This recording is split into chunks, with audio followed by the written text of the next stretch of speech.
I'm Cindy Kelly, Atomic Heritage Foundation. This is Wednesday, February 22nd, 2017, and we're in Encino, California, and I have with me Larry DeCuir. Yeah. First, I want you to tell me your full name and spell it, please. Lawrence Edwin DeCuir. The Laurence. Edwin is Edwin, and DeCuir is capital DE, capital CUIR, and it translates to of leather in French. And if you go to Montreal, you'll see a lot of shops with my name on the window. I don't own those shops. They handle leather.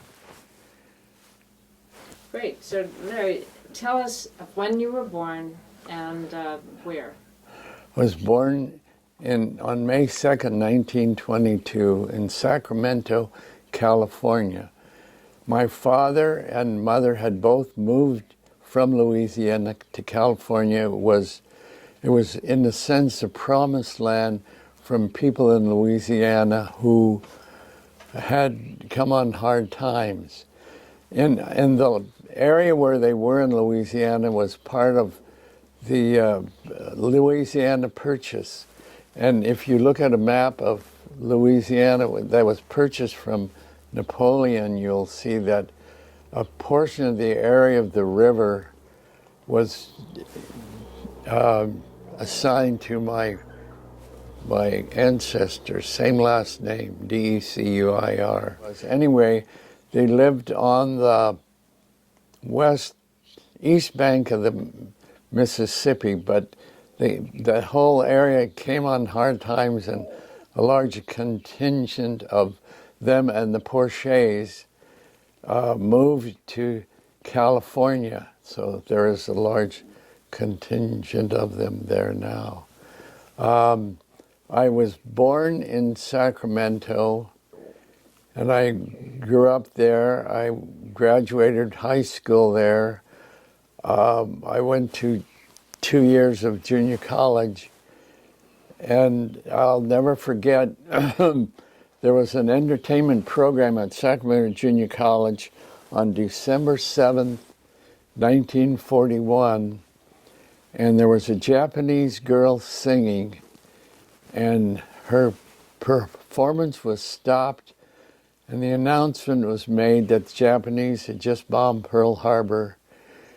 But she gulped a few times and went on singing as beautifully as ever. I'll never forget that. It was quite a moving experience. And of course, things proceeded from there.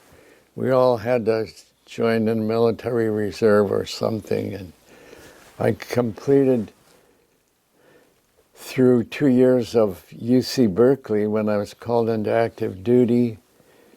And the option for Army Air Corps, which it was then, it wasn't Air Force yet, option that I wanted to participate in was communications. I had to switch from there to engineering, and then I got, fortunately, back to communications. My first assignment was Boca Raton, Florida, from which I went to Yale University. I got a certificate from there. I went to Harvard. I got a certificate from there. I went to MIT. I got a certificate from there.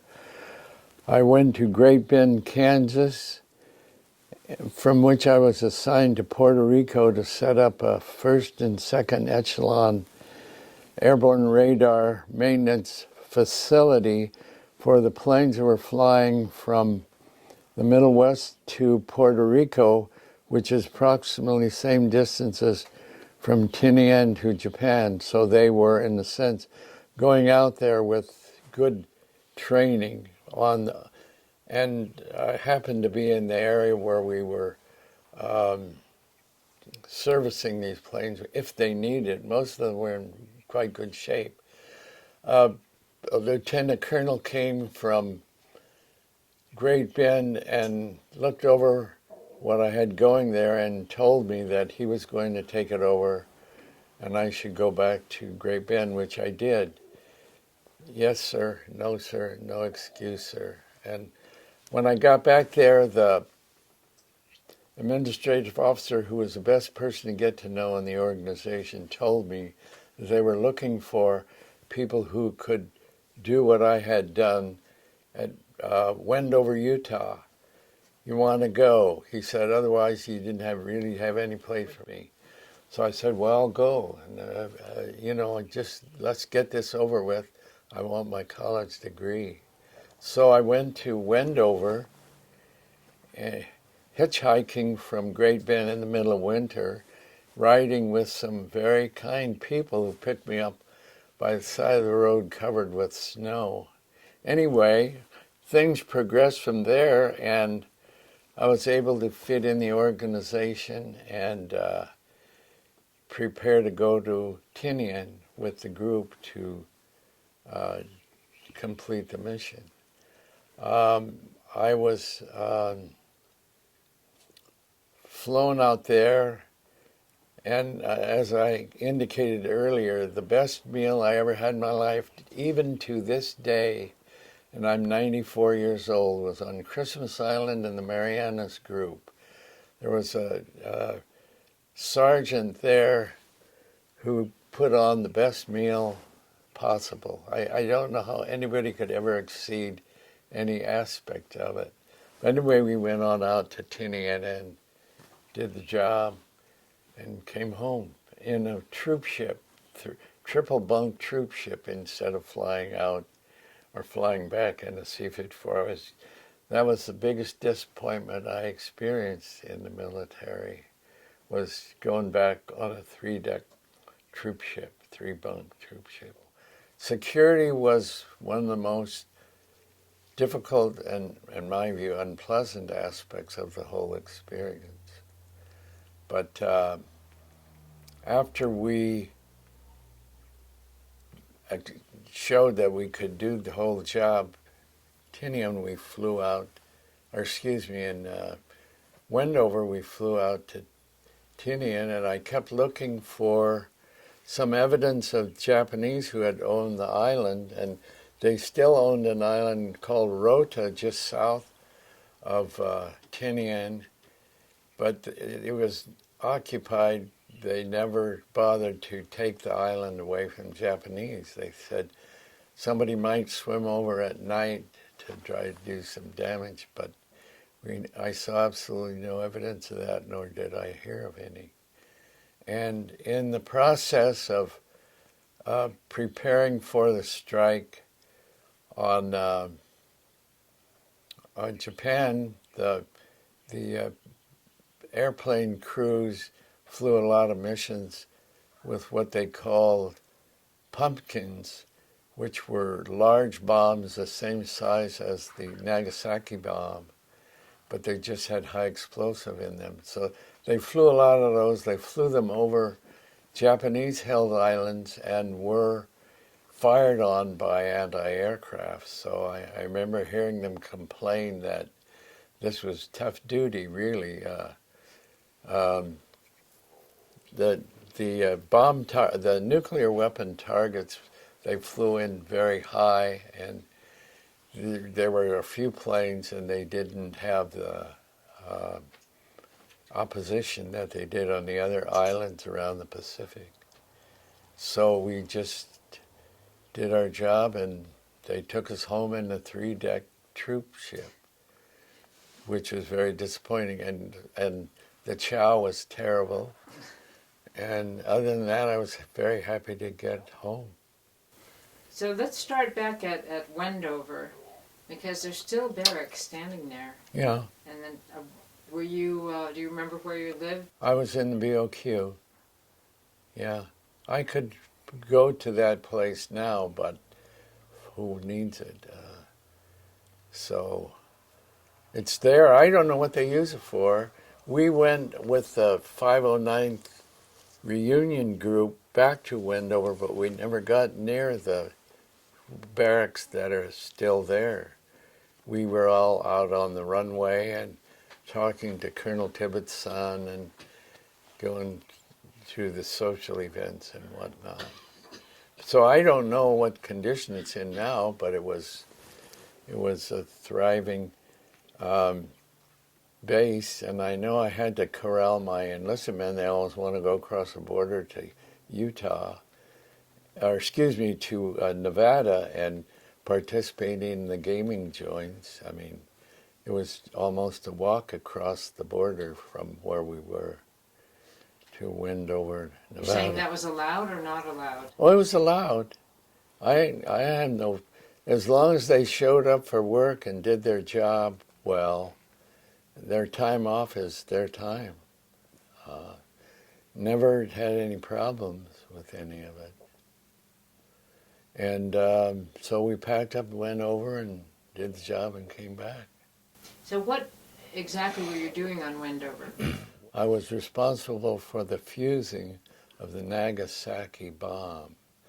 My job was to get the equipment, to check it out, to set up the harness for the large number of fuses. When the Nagasaki bomb was a sphere, and the reaction was accomplished by an implosion wave that compressed the plutonium in the center of the sphere as small as possible, injecting slow neutrons into the process, which caused the plutonium to fission, which means that it would split apart. And when the atom splits apart, large quantities of energy are released. So we set it up so the whole thing would go at once instead of a number of different explosions. It was all one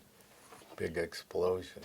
So what it amounted to was, when the bomb got far enough in its trajectory from the plane, then the fusing system would be charged up and ready for the last signal from the ground as to how high up it was to go off. And when it went off, it took everything with it. We used, well, you could call it radar. It was absolute altimeter is what it was, amounted to. So when we got far enough above the ground, or low enough to the ground, then the fusion process occurred, which released large quantities of energy and blew everything to pieces. That was it. And I remember, well, I had one of 3 Quonset huts on the south shore of Tinian, where the planes come down the runway and drop and go off to Japan.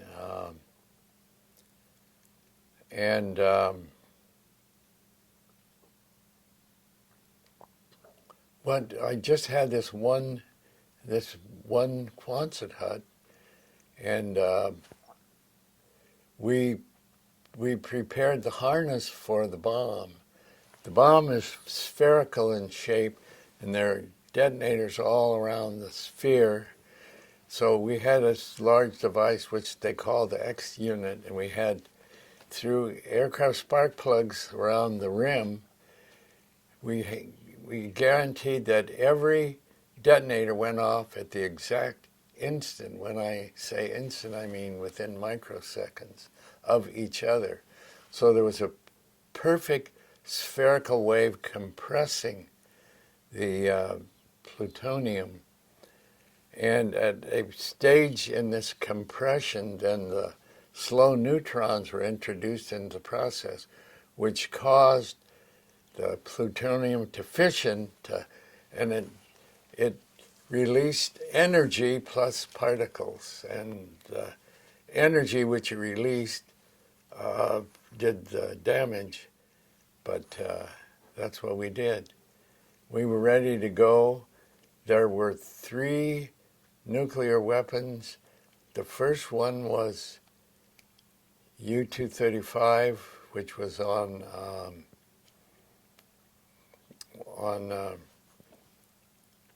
what was the target? It was Hiroshima? Yeah. And then the next one was on Nagasaki.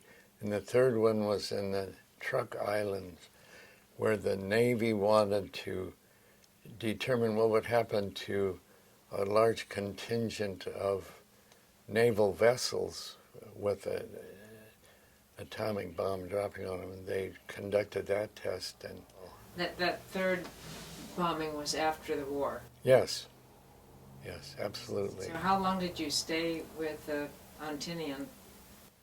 Well, till they put us on the troop ship. I think it was probably it wasn't that long because there's no reason for us to stay because we were there until Japan surrendered, okay? So turn off all the guns so there was no more fighting. So they're not going to put us in good quarters there, eat high and all this. Troop ships, 3 men into a bunk. Come back, get off at Oakland, go by train to, I think, New Mexico. But, we did the job and goodbye. And I'm happy to say goodbye. I didn't have any interaction with any of the technical aspects of the reaction, the nuclear reaction. I just set it off, that's all. Set it off, which causes the plutonium to compress in the presence of slow neutron. Oh, excuse me. Anyway, that's all. So they let us go. I'm happy to say bye-bye, sayonara, or whatever. That's all. Okay? Anything else? Well, were you ever worried that this very complex bomb that had to be imploded No, never. just within microseconds? No, Wasn't not the slightest. You're confident? Absolutely. I had control of the detonation equipment, so what's to worry?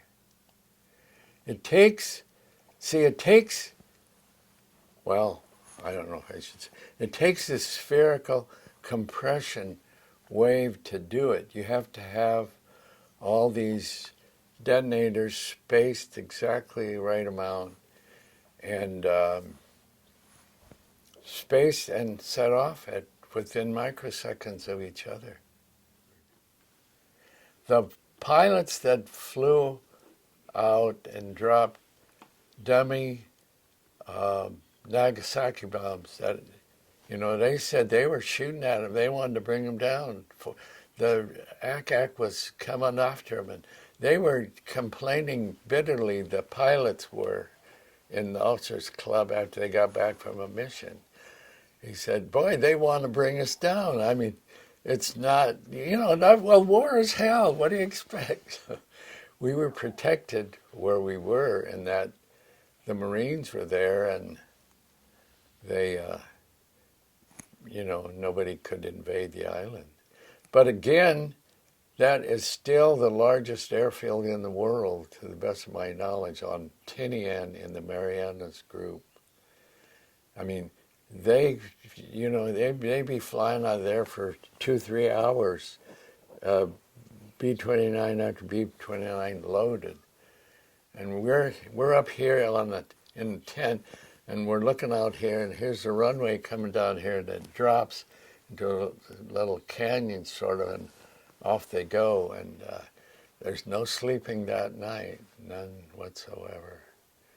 But you could see them. They would be smoking cigars, a lot of the pilots of the planes. And it was, you couldn't wave, they couldn't see you, but it was quite an adventure. They'd go out huge, hundreds of B-29s. Boy, when they come out of there, there's no sleeping, I'll tell you, on the whole island, when they go off to Japan. But that's war. We ended it, fortunately. tell us some more about this tight-lipped security that you experienced. Well, everybody I associate was cleared, so it wasn't, the tight-lipped security was away from the island, but in Wendover it was very tight. We had a fellow who, in our crew, was working on the mechanics of setting off the bomb, who had gone to a bar in, I don't know, Southern California, and he had mentioned in the bar that he was working on something that would end the war. He never came back to Wendover, and the next thing we heard, he was in Alaska, and he was not about to get out of Alaska. He was in the Aleutian Islands, because somebody had heard him speaking in that manner in the bar, and our commander was very careful to call that to attention of every person in the organization. Just be careful. You don't know what you're working on. You have a narrow job. Stick to that. Don't speculate. I remember once a guy was in Roswell, or maybe it was in Los Alamos, or Wendover. There was a lot of speculation among the air crew. They didn't know. That's what I heard. They didn't know what it was. And one of the fellows in the flight crew said to me, "I know what it is." He said, "It's an atom bomb." So I just looked at him, and I was thinking of this guy who disappeared and went to Alaska. And I said, "Oops, how do I softly get out of this?" I said, "That's a very interesting speculation." I remember what I said.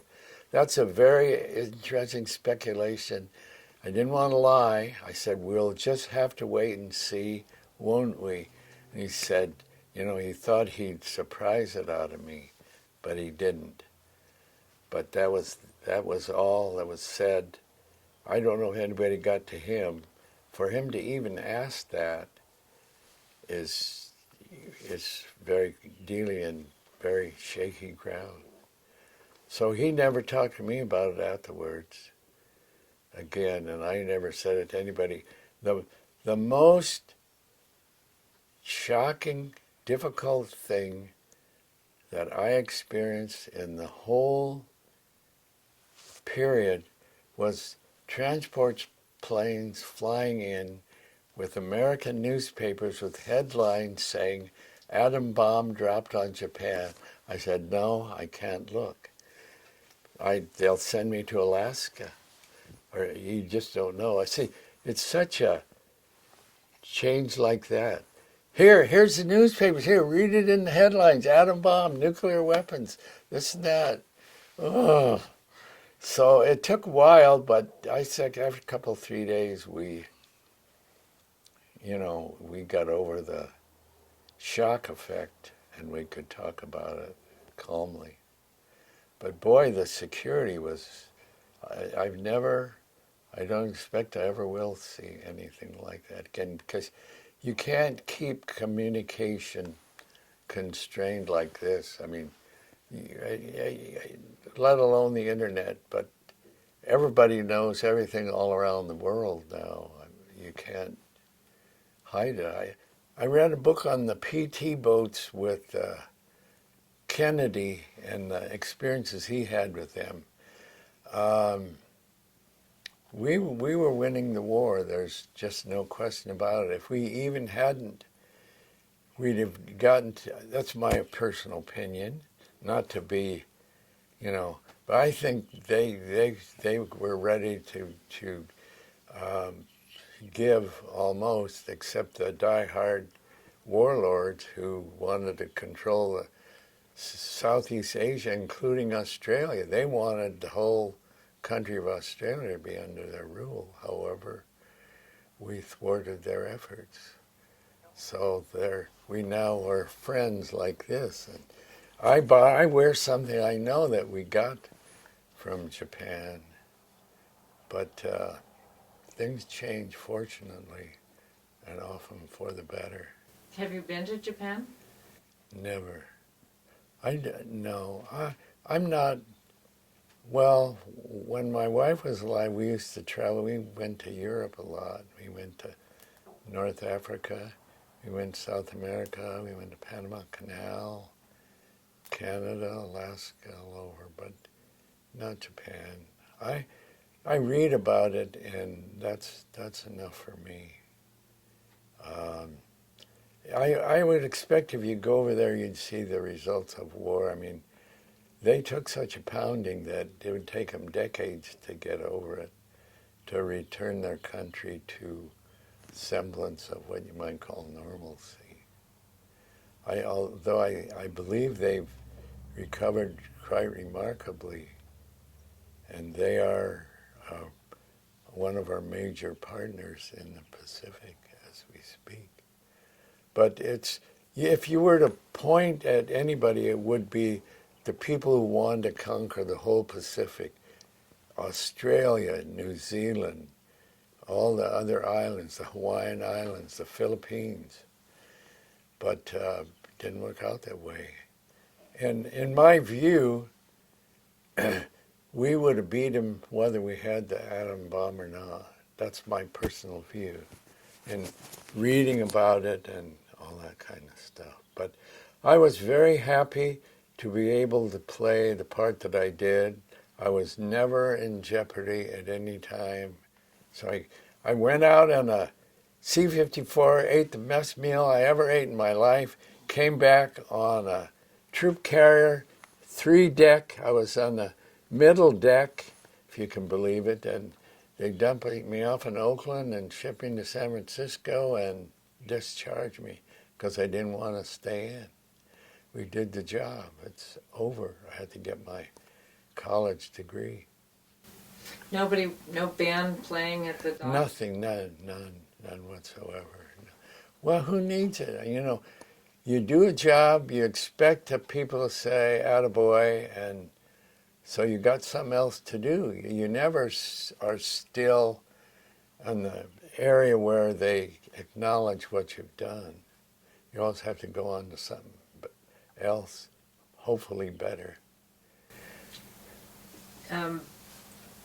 One question is about your liaison. You had a liaison between the military and civilians. Is that right? We were all in the same organization. The military were additional hands assigned to the civilians. The civilians ran the show.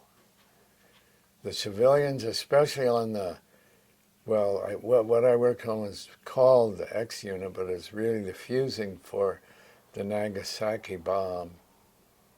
And it was designed and built by Raytheon in Waltham, Massachusetts. And those guys from Los Alamos were interacting with them every day almost. I mean, if they had a question, they would consult with their peer counterparts in Raytheon, and then they would tell me what to do. I'd say, yes, sir, and, it was pretty well established exactly how status would be assessed and progress would be made. So it worked good. I never had a shot fired at me, but those pilots who flew those, what they called pumpkins, those huge bombs that were like the Nagasaki bomb in size, but they dropped high explosive. They really took some scary missions because the anti-aircraft they were trying to bring them down. But the only shot fired at me. It wasn't fired at me. They came close to me. It was on a firing range in Florida, and where we were cadets before I went off to Yale. They have these revetments. They're triangular shaped rows of earth, and they put a target on one side, and candidates, soldiers, would fire at the targets, and then after the guy running the operation said, "Cease fire," they all ceased firing except this one time. There was, behind the revetment that I was working over to pace up the targets, there was somebody a good deal distance away, and a bullet came whistling by my head. So I dropped. It was too late then, but I talked to the sergeant, and he said, "Oh, somebody over there is firing in a random direction. They shouldn't do that." Of course they shouldn't, especially if I'm there, no helmet, nothing, open, and goes by my ear. I'll never forget that. That's as close as I ever came to experiencing a mishap in the military. But it was just accidental. I mean, it could happen anywhere. If you're out in the woods hunting, it could happen to you. But he said that the plebe or whatever, he's just firing randomly into the air. He shouldn't do that. He's told not to do that. And then I did read that in preparing troops for Germany, I guess, or trench warfare, or whatever they would call it, they would have guys crawl along the ground with live fire above them, and some of them would actually get killed in that training. So I said, "Please don't send me to the infantry, please, please." So I passed muster to stay on that assignment, for which I was very glad. But I almost was in there when this bullet came by my head. If it had hit me, there's no doubt to me it would have taken me out. If I had recovered it, I wouldn't be the same at all. Wow. But that's the only time I was ever in real danger, what I would say real danger. It sounded from the write-up I read about your tent that you and your Leon buddies- Smith, who just died a couple of months ago. Yeah. Tell us about that. Well, About your we tent. we got on Tinian, and everybody was in you've seen the pictures in there of all these guys mobbed into the Quonset huts. We said we didn't want to live like that. If we could help it. So this lieutenant, I don't know what he would be now, Smith, said, "Look at these old packing crates, there's sides there. Why don't we see if we can make something with this?" So we did. Barnes, Jepson, Smith, and I, we got together and we put the footing in and put these crate sides in for floors, and we had the best quarters on for the whole organization, really. Everybody else was on concrete. We had floors that had give, and it was really, really nice. And there wasn't any danger. There wasn't any danger of any sort from anybody. Actually, I read a book just recently that said that LeMay did more damage than the nuclear weapons, really, because he had blanketed the island from coast to coast, north to south.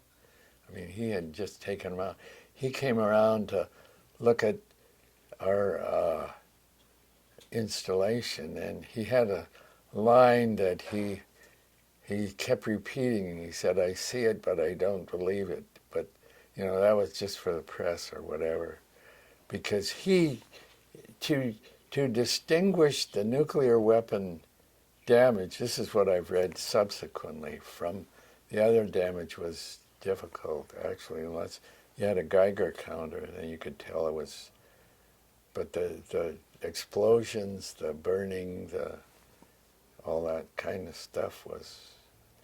The conventional weapons did the same thing. And I read a lot political about all this, and the position that I get from a number of authors is that we gave him an excuse. The warlords didn't want to give up, but the emperor says, enough, that's the end, we're done. Now they're going to obey the emperor or not. Well, they don't have much choice, really. But in this last book which I read, which was within the last year, it talked about all the damage that LeMay and I don't forget the name of the Air Force, but he had practically destroyed them. So when he came around to look at this little Quonset hut, where this little thing was going to do all this, I said, I see it, yeah, okay. But he had done the work. So in evaluating the damage, it's hard to determine what was high explosive as against nuclear, except to check the radiation. But the damage was very, very similar. A boyhood friend of mine from grammar school was on Okinawa at that time. Actually, he was in the CB, Marines. And he told me about it afterwards, that the bomb that dropped, the bomber that dropped the bomb in Nagasaki was low on gas, had to land on Okinawa, which is just off the coast of Japan, to refuel because their fueling system was not functioning properly. But he said, yeah, he was there. The plane came in and they refilled it with fuel and off it went. That was in Nagasaki, and we grew up in Sacramento, California. It's quite an experience.